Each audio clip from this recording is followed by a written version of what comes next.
intro music begins, mysterious, intense, then fades slightly to the background. Hello and welcome back to Criminal Verse, where every crime hides a story. Today we're journeying back to the early 1990s, a time when America's sprawling network of highways concealed a dark and terrifying secret. Between 1990 and 1995, these ribbons of asphalt became the hunting grounds for one of the most unusual serial killers in modern history, Keith Hunter Jesperson. To the outside world, he was just another long-haul truck driver, a faceless figure behind the wheel of a big rig, crisscrossing the country. But behind this mundane facade lurked a predator who used his profession as a cloak for his horrific crimes. For 5 long years, Jesperson's reign of terror went largely unnoticed by the public, and for a time, even by law enforcement. The transient nature of his work allowed him to strike in one state and be hundreds of miles away by the next morning. His victims were often women in vulnerable situations, their paths crossing his at truck stops, bars, or along lonely stretches of road. The first confirmed murder occurred in January 1990. Tanja Bennett, a 23-year-old woman from Portland, Oregon, was found strangled. Her case went cold, a tragic but seemingly isolated incident.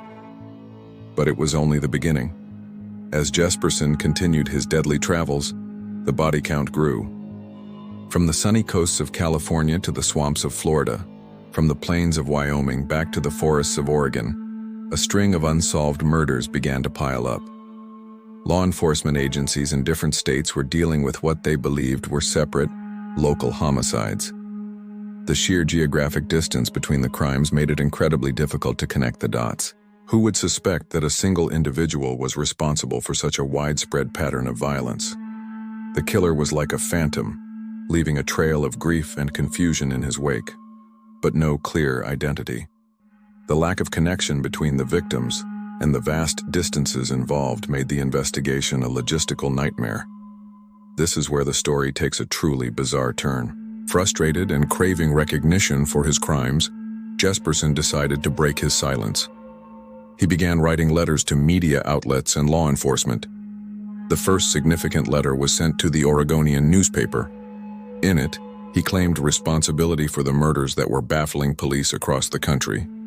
He provided details that only the killer could know, proving his claims were chillingly authentic.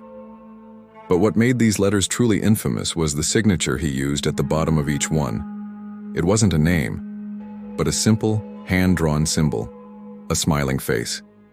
This small, almost childish doodle would become his horrifying trademark.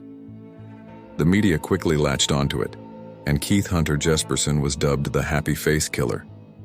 The contrast between the cheerful symbol and the gruesome nature of his confessions was deeply unsettling. It was a taunt, a way for him to mock the authorities who couldn't catch him. He was hiding in plain sight, a ghost on the highways, and now he was communicating with the world, daring them to find him. These letters, filled with a mix of arrogance and chilling detail, transformed the scattered cases into a nationwide manhunt for a single, terrifying individual. The letters became a crucial, if disturbing, part of the investigation.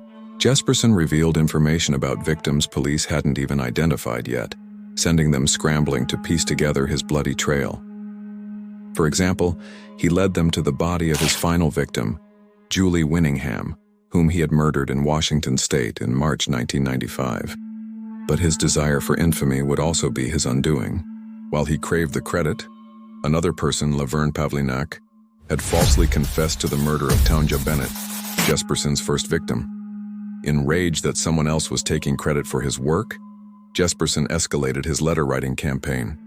He scrawled a confession on the wall of a bus station bathroom, again signed with the happy face, desperately trying to prove he was the real killer.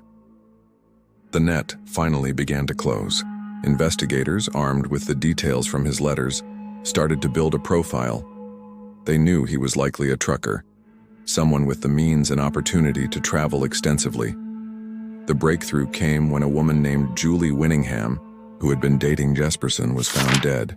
Evidence quickly pointed to him. Faced with irrefutable proof, Keith Hunter Jesperson was arrested in 1995. Once in custody, the man who had hidden behind a smiling symbol for so long finally confessed.